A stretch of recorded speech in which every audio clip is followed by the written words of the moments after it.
പുതിയൊരു വീഡിയോയിലേക്ക് എല്ലാവർക്കും സ്വാഗതം. ഇന്ന് കാണിക്കുന്നത് വളരെ ഹെൽത്തി ആയിട്ടുള്ള ഒരു ഓട്സിൻ്റെ ഓംലെറ്റ് റെസിപ്പിയാണ് കാണിക്കുന്നത്. ഒരൈറ്റം കൂടെ കൂടുതൽ ചേർത്തുകൊണ്ട് കുറച്ചുകൂടി ഹെൽത്തി ആക്കി എടുക്കുന്നുണ്ട്. എങ്ങനെയാണ് ചെയ്യുന്നതെന്ന് നോക്കാം. ഇനി ഒരു ബൗൾ എടുത്തിട്ടുണ്ട്. തവിയുടെ അളവിനാണ് കാണിക്കുന്നത്. ഒരു 1.5 തവി ഓട്സ് എടുത്തിട്ടുണ്ട്. ഇനി ഒരു 1/4 ഗ്ലാസോളം പാലൊഴിച്ചിട്ടുണ്ട്. പാല് ഒരുപാട് ഒഴിക്കേണ്ട. ആ ഓട്സിൻ്റെ മുകളിലൊന്ന് നികന്ന് നിൽക്കുന്ന അളവിൽ ഒഴിച്ചാൽ മതി. നന്നായിട്ടൊന്ന് മിക്സ് ചെയ്യുക. ഇതിനെ ഒരു 15 മിനിറ്റ് നേരത്തേനൊന്ന് മൂടി വയ്ക്കണം. ഓട്സ് ഒന്ന് കുതിർന്ന് കിട്ടണം.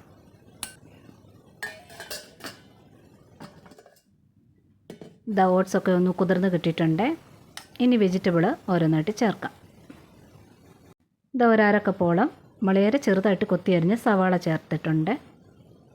ഇനി ഗ്രേറ്റ് ചെയ്യുകയോ ഇതുപോലെ ചെറുതായിട്ട് കൊത്തി അരിഞ്ഞതോ 1/2 കപ്പോളം ക്യാരറ്റ് കൂടെ ചേർക്കുക. ഇനി ഒരു ചെറിയ തക്കാളി നല്ല പഴുത്ത് നോക്കിയെടുക്കുക. അതും ചെറുതായിട്ട് അരിഞ്ഞ് ചേർത്തിട്ടുണ്ട്. ഇനി ക്യാപ്സിക്കമാണ്. ഇഷ്ടമുള്ളവർ മാത്രം ക്യാപ്സിക്കം ചേർത്താൽ മതി. അത് കുറച്ച് കുറവായിട്ടാണ് ചേർത്തിട്ടുള്ളത്.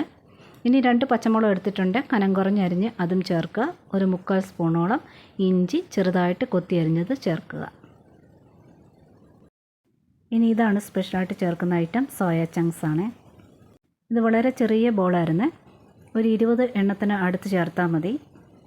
നല്ല ചൂട് വെള്ളത്തിൽ ഒരു 15 മിനിറ്റോളം കുതിർത്ത് വെച്ചതായിരുന്നു. നല്ലവണ്ണം പിഴിഞ്ഞെടുക്കണം. ഒട്ടും വെള്ളമയം ഇല്ലാതെ പിഴിഞ്ഞെടുത്തിട്ട് മിക്സിയുടെ ജാറിലിട്ടൊന്ന് ക്രഷ് ചെയ്തെടുക്കുക. ഇനി ഇതൂടെ ചേർക്കുകയാണ്. ഇനി മല്ലിയിലയാണ് ചേർക്കുന്നത്. മല്ലിയില ഇഷ്ടമുണ്ടെങ്കിൽ ചേർക്കുക, ഇല്ലെന്നുണ്ടെങ്കിൽ കറിവേപ്പില വളരെ ചെറുതായിട്ട് അരിഞ്ഞ് ചേർക്കുക. ഇനി ഒരു 1/2 സ്പൂണോളം കുരുമുളക് പൊടി ചേർക്കുക. ഒരു കളറ് കിട്ടാൻ വേണ്ടി കുറച്ച് മഞ്ഞൾപ്പൊടിയോടെ ചേർക്കുക. ഇനി ആവശ്യത്തിനുള്ള ഉപ്പ് ചേർക്കുക. ഇനി ഇതെല്ലാം കൂടെ ചേർത്തിട്ട് നല്ലവണ്ണം ഒന്ന് മിക്സ് ചെയ്തെടുക്കണേ. ആ സോയ ചങ്ങൊക്കെ എല്ലാ ഭാഗത്തും ഒരുപോലെ ആ പച്ചക്കറിയുടെ കൂടെ മിക്സ് ആവുന്ന രീതിയിലൊന്ന് യോജിപ്പിച്ചെടുക്കണം.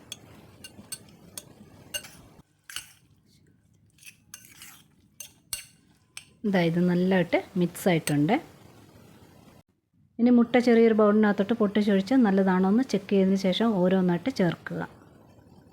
ഞാനിവിടെ ഈ ഒരളവിന് 3 മുട്ടയാണ് ചേർക്കുന്നത്. 3 ഇല്ലെങ്കിൽ 4 മുട്ട വരെ ഈ ഒരളവിന് ചേർക്കാവുന്നതാണ്.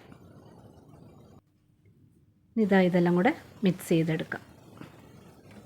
നന്നായിട്ട് മിക്സ് ചെയ്യണേ.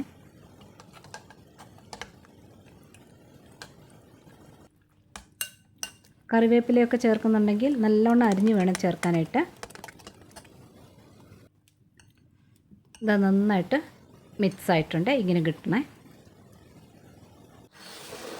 ഇനി ഒരു പരന്ന നോൺ സ്റ്റിക്ക് പാത്രം വെച്ചിട്ടുണ്ട്. എണ്ണ നന്നായിട്ട് ചൂടായതിന് ശേഷം ഇതൊറ്റ ട്രിപ്പായിട്ട് മൊത്തമായിട്ട് ഒഴിക്കുകയാണ്.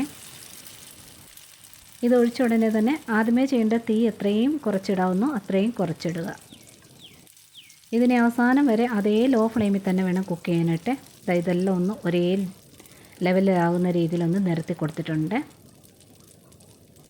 ഇതിനൊരു 15-20 മിനിറ്റ് നേരം എടുക്കും കുക്കായി കിട്ടാനായിട്ട്. പാത്രത്തിൻ്റെ വലിപ്പ വ്യത്യാസം അനുസരിച്ച് ശകലം ടൈമിലൊക്കെ വ്യത്യാസം ഉണ്ടാകാം. ഇതൊന്ന് കാണാൻ ഭംഗിക്ക് വേണ്ടി ക്യാപ്സിക്കം റൗണ്ടിൽ കട്ട് ചെയ്ത് ഒന്ന് വെച്ച് കൊടുക്കുകയാണ്. ഇത് വെന്ത് വരും തോറും കുറച്ചൊന്ന് പൊങ്ങി വരുവേ.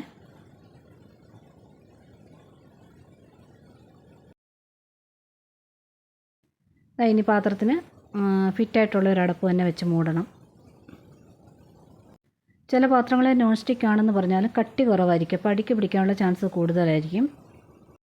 അങ്ങനെയുള്ള പാത്രമാണെങ്കിൽ അടിയിൽ ഇതുപോലെ ഒന്ന് തവയൊന്ന് ചൂടാക്കി വെച്ച് കൊടുക്കുക. അതിനുശേഷം ലോ ഫ്ലെയിമിൽ തന്നെ ഇട്ട് കുക്ക് ചെയ്ത് കൊടുത്താൽ മതി. ഒട്ടും അടിക്ക് പിടിക്കുമെന്നുള്ള പേടിയേ വേണ്ട.